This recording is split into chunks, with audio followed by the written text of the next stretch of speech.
ভারতের পশ্চিমবঙ্গ পুলিশের special task force এসটিএফকে চাঞ্চল্যকর তথ্য দিয়েছেন গ্রেপ্তার হওয়া হামিম মণ্ডল। পুলিশ বলছে, জইশ-ই-মহম্মদ জেইএম সংশ্লিষ্ট হামিম রাজ্যের মুখ্যমন্ত্রী শুভেন্দু অধিকারীকে লক্ষ্যবস্তু বানানোর নির্দেশ পেয়েছিলেন। ভারতের গণমাধ্যম এনডিটিভি জানিয়েছে, 2 দিন আগে পূর্ব বর্ধমান জেলা থেকে পাকিস্তান ভিত্তিক জঙ্গি গোষ্ঠী জইশ-ই-মহম্মদের সঙ্গে সংশ্লিষ্টতার অভিযোগে হামিম মণ্ডলকে গ্রেপ্তার করা হয়।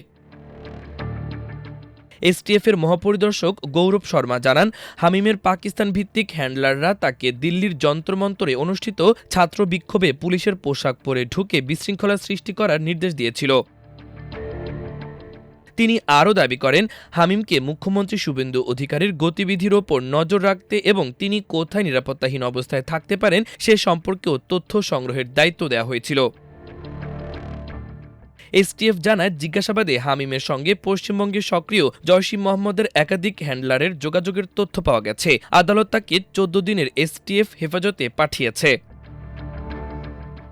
এ ঘটনায় হামিমের বান্ধবী অর্পিতা সরকারকেও শুক্রবার ঝাড়খণ্ড থেকে গ্রেপ্তার করা হয়েছে। তদন্তকারীদের দাবি, তারা পাকিস্তান ভিত্তিক শাহজাদ ভাট্টি চক্রের নির্দেশে রাজ্যের এক মন্ত্রীর ছেলে উমেশ রায়ের ছেলেকে হানি ট্র্যাপ এর মাধ্যমে অপহরণ এবং পরিবারের কাছ থেকে চাঁদা আদায়ের পরিকল্পনা করছিল। পুলিশের দাবি, অর্পিতা একাধিক পরিচিত ব্যক্তি এমনকি রাজনীতিবিদদেরও হানি ট্র্যাপের মাধ্যমে তথ্য সংগ্রহ করে হামিমের কাছে পাঠাতেন। তার হোয়াটসঅ্যাপ চ্যাটে পাকিস্তানের সঙ্গে যোগাযোগের প্রমাণও মিলেছে বলে জানিয়েছে এসটিএফ।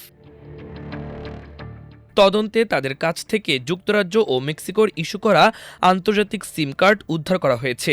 এসটিএফের ধারণা, এসব সিম ব্যবহার করে তারা হ্যান্ডলার ও স্লিপার সেলের সঙ্গে এনক্রিপ্টেড যোগাযোগ রাখত। এছাড়া হামিমের মোবাইল ফোন ও সামাজিক যোগাযোগ মাধ্যমের কার্যক্রম বিশ্লেষণ করে তদন্তকারীরা জানতে পেরেছেন, সামাজিক যোগাযোগ মাধ্যমের মাধ্যমেই তিনি উগ্রবাদে প্রভাবিত হন এবং পরে পাকিস্তান ভিত্তিক অপারেটিভদের হয়ে কাজ শুরু করেন। এসটিএফ জানিয়েছে, রানা, উজাইর, আবিদ জাট ৩৩৩ এবং হামাদ নামে কয়েকজনকে শাহজাদ ভাট্টি চক্রের হ্যান্ডলার হিসেবে সন্দেহ করা হচ্ছে।